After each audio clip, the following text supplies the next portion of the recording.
the Arkenstone, the legendary treasure of the dwarves, the greatest relic of Durin's folk, rivaled in significance only by the Norglemere, which once rose to the stars together with Erendil in the First Age.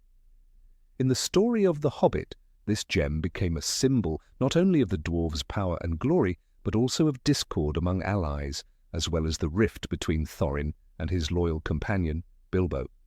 Its beauty was admired by all, dwarves, elves, and men alike. It was spoken of as an almost magical stone, capable of driving people mad, awakening greed, and pushing them toward bloodshed. The Arkenstone was discovered deep within the Lonely Mountain, shortly after the founding of the kingdom of Erebor. This happened during the reign of Thrain, the first king under the mountain. When a company of dwarven miners uncovered an extraordinarily beautiful gem in the rock, all present immediately recognized it as a treasure of unmatched splendor. The dwarves named it the Heart of the Mountain, and after masterful craftsmanship, they gave it a shape that blazed with thousands of reflections. From that day on, the Arkenstone took its place in the throne room as the personal relic of the ruling dynasty. The stone was so large that a hobbit could not hold it in one hand. It glowed with its own inner light, but also absorbed sunlight and torchlight, scattering them into thousands of white sparks shimmering in all the colors of the rainbow. Anyone who had ever seen it would forever remember its radiance. Together with the dwarves, the Arkenstone went through many trials. When Thorin led part of his people to the Grey Mountains, the gem went with them, but dragons brought ruin there, forcing the dwarves to return to Erebor during the reign of King Thror, placing the Arkenstone once again in the hall beneath the mountain. There it remained until the fateful day when Smaug set his sights on the dwarves' treasures. The dragons seized the fortress, drove out its inhabitants, and lay down to sleep upon piles of gold, among which rested the heart of the mountain. Years passed.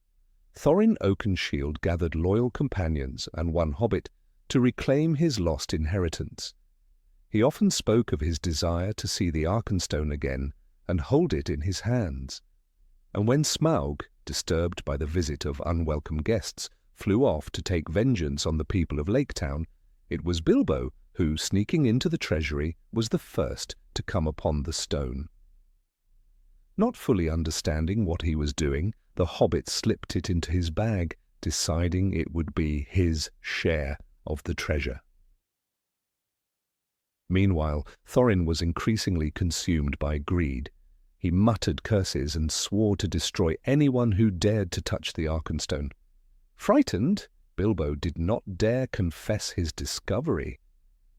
When Thorin refused to share the treasure with the men and elves who had suffered from Smaug, the hobbits secretly carried the stone out of the fortress and handed it over to the elven king Thranduil and Bard the bowman, as payment for their aid and the losses they had endured. When Thorin learned of this, his rage knew no bounds. But soon came the battle of the five armies. The forces of dwarves, elves, and men clashed with the orcs. Thorin fought bravely, but was mortally wounded and fell on the battlefield. The Arkenstone was laid in his tomb deep beneath the stone vaults of Erebor, so that its light might guard his descendants and remind them of the price of pride. Some believe the Arkenstone may have been one of the Silmarils, the legendary jewels crafted by Feanor.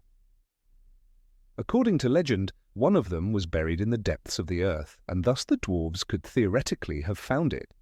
Both the Silmarils and the Arkenstone possessed an inner light and the ability to absorb and transform external radiance. However, the similarities end there. The Silmarils were smaller, could not be shaped or damaged, whereas the Arkenstone was cut by the dwarves. Moreover, the Silmaril was in Beleriand, a land that sank beneath the sea, while the Arkenstone was found in the Lonely Mountain. Finally, prophecy foretold that the Silmarils would return to the world only on the Day of Doom, while the Heart of the Mountain has no such destiny. Be that as it may, the Arkenstone remains one of the most beautiful creations in Tolkien's legendarium, a stone which, though lacking magical power, became the symbol of an entire people and set in motion events that changed many fates. After the Arkenstone was buried within the lonely mountain, along with Thorin Oakenshield's body, it vanished from the sight of mortals. No dwarf dared disturb the king's tomb. The gem was considered not merely a treasure, but the emblem of the final greatness reclaimed at the cost of life. It was said that in the darkness of the burial chamber, the Arkenstone continued to shine with a soft, steady light, as if keeping eternal watch over its master. For the dwarves, this radiance became a metaphor for steadfastness and loyalty unto the end. Over the years, legends grew around the gem. Some claimed that the Arkenstone could repel evil and darkness from the mountain halls, others that it whispered to those who came near with the voices of past kings. There were even those who believed that if the dwarves ever stood on the brink of destruction, the stone would return to them on its own to show the way to salvation.